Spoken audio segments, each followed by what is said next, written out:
Hello students, आज का हमारा टॉपिक है इकोलॉजी पारिस्थितिकी।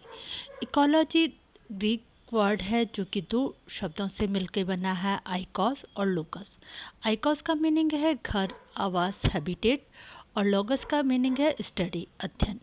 अर्थात किसी हैबिटेट की स्टडी इकोलॉजी कहलाती है। इसकी विभिन्न पर्यावरण वैज्ञानिकों ने अलग अलग परिभाषा दी है, जिनमें से कुछ प्रमुख निम्न प्रकार है। एनसाइक्लोपीडिया ऑफ एनवायरमेंटल साइंस के अनुसार पारिस्थितिकी मानव के अन्य प्राणियों तथा समस्त पर्यावरण के साथ संतुलन की एक आदर्श अवस्था है।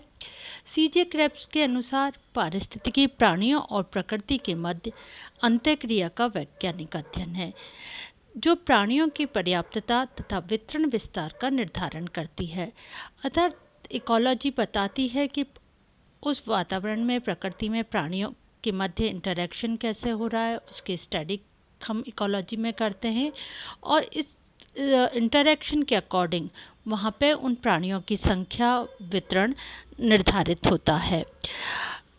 आगे अगर हम टॉसले के अनुसार देखें तो उनके का मानना है कि पर्यावरण के जैविक, जो ऑर्गेनिक हैं, और अजैविक, नॉन ऑर्गेनिक तत्वों के सकल अंतर्ग्रहित स्वरूपों का ही परिणाम पारिस्थितिकी तंत्र है। पेंगुइन शब्दकोश का मानना है कि पारिस्थितिकी जीव व वनस्पति समूह के अपने आसपास के सजीव और निर्जीव पर्यावरण कारकों के साथ संबंधों का अध्ययन है। ऑडम के अनुसार पारिस्थितिकी वह आधारभूत इकाई है जिसमें जैविक और अजैविक वातावरण एक दूसरे पर अपना प्रभाव डालते हुए पारस्परिक अनुक्रिया से ऊर्जा और रासायनिक पदार्थों के निरंतर प्रवाह से तंत्र की कार्यात्मक गतिशीलता बनाए रखते हैं। अर्थात इसमें जो जैविक और अजैविक वातावरण है एक दूसरे पर अपना प्रभाव डालते हैं, इनमें इंटरेक्शन होता है। इस इंटरेक्शन में एनर्जी और केमिकल जो एलिमेंट्स हैं उनका प्रभाव होता है, एक सर्कल बनता है, एक सिस्टम बनता है, और ये कंटिन्यूटी बनी रहती है।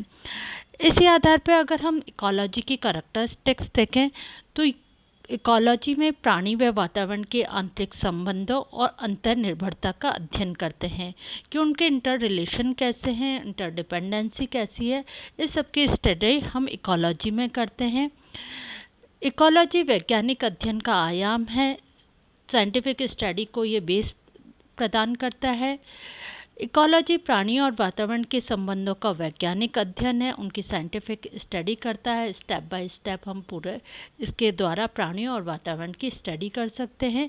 ये एक दार्शनिक विचारधारा है।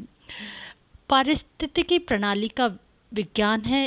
पारिस्थितिक इकोलॉजी को एक सिस्टम ऑफ साइंस कहा गया है, क्योंकि इसमें एक सिस्टम तैयार होता है जो कि साइंस पर आधारित है, जिसमें हम सारे साइंस के अकॉर्डिंग स्टेप बाय स्टेप ये देखते हैं कि ऐसा हो रहा है तो क्यों हो रहा है, उसके पीछे कारण क्या है, साइंटिफिक स्टडी की जाती है, इसलिए इसको प्रणाली का विज्ञान कहा गया है।